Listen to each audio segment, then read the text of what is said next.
پیارے نبی کو اللہ تعالیٰ نے جو اخلاق دیا تھا، یہ ذرا اس کا ایک واقعہ سنتے ہیں۔ اور یہ ساری باتیں آپ کو مجھے اپنا محاسبہ کرنے کے لیے سننی ہے، نہ کہ دوسروں کا، کیونکہ اصل بات بھی یہی ہے کہ ہم پیارے نبی جیسے آج ہو جائیں تو دشمن دوست بن جائیں گے انشاءاللہ۔ آج کا موضوع کیا ہے؟ میں جانتا ہوں آپ بدلہ نہیں لیں گے۔ حضرت انس بن مالک رضی اللہ عنہ اللہ کے نبی کے خادم خاص تھے۔ انہوں نے 10 سال تک آپ کی خدمت کی، آپ کے ساتھ رہے۔ کہتے ہیں کہ ایک مرتبہ ایک بدو آیا اور آپ کی چادر اتنی زور سے کھینچی کہ آپ کے مبارک کندھے پر نشان پڑ گئے۔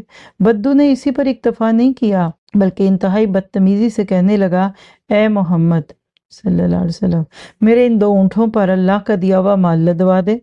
اور ساتھ ہی کہنے لگا، ہاں سن اے محمد، دیکھیں نبی کا نام لے رہا ہے صلی اللہ علیہ وسلم، یہ مال نہ تیرا ہے نہ تیرے باپ کا۔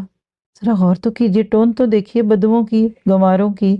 یاد رکھیے بات ہے بانصیب، کچھ کلچر کی باتیں ہوتی ہیں، کچھ تہذیب کی، کچھ لوگوں کا بات کرنے کا انداز ہی 2 ٹوک ہوتا ہے۔ ایسا وہ کہتے ہیں نا کہ تیر مارنے والا انداز، وہ جڈ انداز، کوئی سلیقہ بات کرنے کا نہیں، کوئی اخلاق نبوی والی بات نہیں ہے، یہ بالکل ایسا ہے۔ 10 بار سوچئے، 20 بار سوچئے کہ اللہ کے نبی کے اخلاق کی رفعت اور بلندی کس مقام پر ہے، کہ آپ اس بدو کی بات سے ناراض نہیں ہوئے بلکہ اس کی اس بےہودہ گفتگو پر خاموش رہے۔ آپ اس قدر بلند اور اعلیٰ مقام پر فائز تھے کہ آپ کسی جاہل کی جہالت کا جواب دینا بھی مناسب نہیں سمجھتے تھے۔ لکھ لیجئے، حدیث ہے، جاہلوں سے کنارہ کرو، ان کو جواب نہ دو، کیونکہ وہ تو جاہل ہو گیا، تم نہ بن جاؤ۔ اللہ کے نبی نے کچھ نہیں کہا۔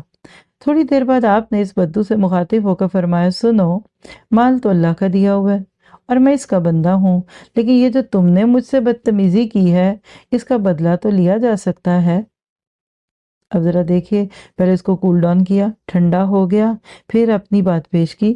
آپ کو پتہ ہے کہ اس کے جواب میں بدو نے کیا کہا؟ کہنے لگا، آپ کی بات تو درست ہے، مگر میں جانتا ہوں کہ آپ ایسا نہیں کریں گے۔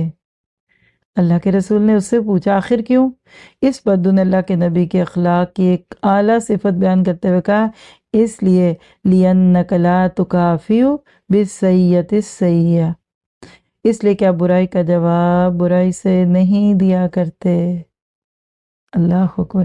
ایک بدو بھی اللہ کے نبی کو جانتا تھا، یہ الگ بات ہے کہ وہ ان کے ساتھ کیا معاملہ کرتے تھے۔ آج ہم دیکھیں، اللہ کے نبی نے اس بدو کا جواب سنا تو مسکرا دیے، پھر حکم دیا کہ اس کے ایک اونٹ پر جو اور دوسرے پر کھجوریں لاد دی جائیں۔ یہ صحیح بخاری کی روایت ہے 6088، ابو داؤد میں 4775 اور نسائی میں 4780۔ تو یہ تھے ہمارے رسول، پیارے رسول، آپ کے اعلیٰ اخلاق کی ایک جھلک، کہ جس نے بدتمیزی اور زیادتی کی، اسے 2 اونٹوں کے بوجھ کے برابر جو اور کھجوریں عطا کر کے رخصت فرمایا۔ ذرا ہم بھی کبھی اکیلے میں بیٹھ کر اپنا جائزہ لیں۔ ہم تو اینٹ کا جواب پتھر سے دینے کے محاورے بولنے والے لوگ ہیں۔ اللہ ہمیں اس پیارے نبی کے ساتھ جوڑ دے۔